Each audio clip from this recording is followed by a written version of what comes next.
In this video, I just want to explain what it means to be a challenge to a man. You'll hear a lot from dating coaches that one of the main reasons why men lose interest and pull away is when you stop being a challenge. So this video is for you if you come across men who end up losing interest in you, but it will also be helpful to women who have never been a challenge to a man and are looking to build a foundation for their seduction game. I personally find the phrase to be a challenge a bit too broad and very much open for interpretation. So when I was told to be a challenge to men, I honestly did not get it, and I confused it with playing hard to get the unhealthy way. So I engaged in negative behavior with men, such as taking hours to respond to text messages, pretending not to care when I was already very much attached, flirting with a man, then pulling back in the hope that he will chase me, and sending mixed signals and doing the hot and cold thing. I was doing these things thinking that this is what is required to get a man to fall for me. Over the years, and having seen only poor results, I came to realize that my own understanding of being a challenge was completely wrong. There is a major difference between playing hard to get and actually being hard to get, which is what I suggest is the same as being a challenge.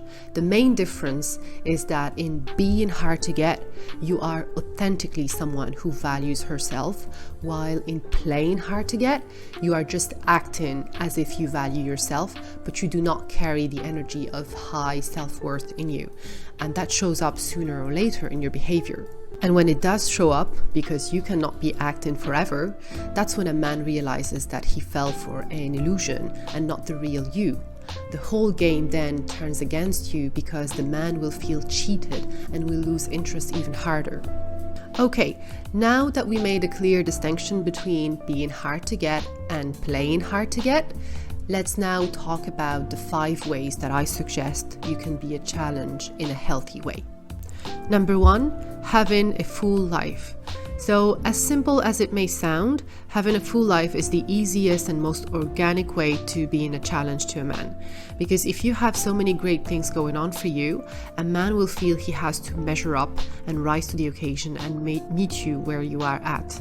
All that without you trying anything but living your life. So ladies, be a challenge in a healthy way by simply filling your life with positive, uplifting, enriching activities that make you fall in love with your life every day. Number 2, having reasonable boundaries. So having reasonable boundaries and showing your ability to enforce them will earn you the respect and admiration of men. In their mind, they will be thinking, here's a woman who knows what is acceptable and what is not for her, and is not afraid to say no when necessary, at the risk of maybe upsetting a man or losing him altogether. In most cases though, you will never lose a man over enforcing boundaries. Quite the opposite.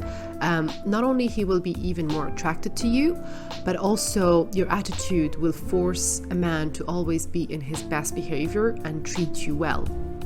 Number 3, not getting attached quickly.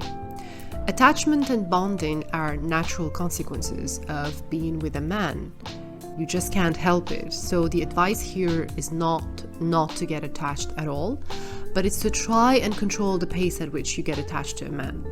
This is important because getting attached means your emotions are running the show and your rational, logical side has lost control over your decision-making process. When you are attached, you lose your ability to be rational, and therefore you lose your power. So if you want to be a challenge to a man, you need to remain in control of your thinking by keeping your rational mind awake and alert. In practice, you will be presented with choices that will have very different outcomes if you let your emotions decide versus if you think rationally. And that is when you need to make a point that you will go for the rational decision, and that will convey a strong signal to a man that you're not led by your emotions. Number 4, being intriguing and mysterious. So mysterious and enigmatic women have always been a challenge to men. So any attitude or behavior that makes a man wonder, think, try to guess is going to be a challenge.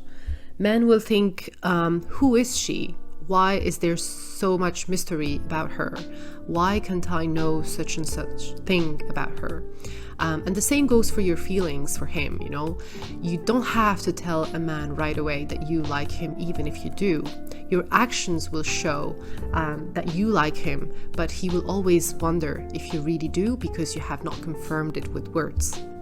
And the fifth and last point here is to cultivate an aura of unpredictability so that he never gets bored of you and his attraction doesn't fade away. Now, some people will tell you to use dark tactics to achieve unpredictability, but my take on how to be unpredictable in a healthy way with a man is simply by embracing unpredictability in your own life and becoming comfortable with the unknown. For example, you can try to navigate a day without having a plan and knowing exactly what you're going to do at any minute, and remain open to surprises and trying new things. This way, you will become unpredictable organically because you are unpredictable even to yourself.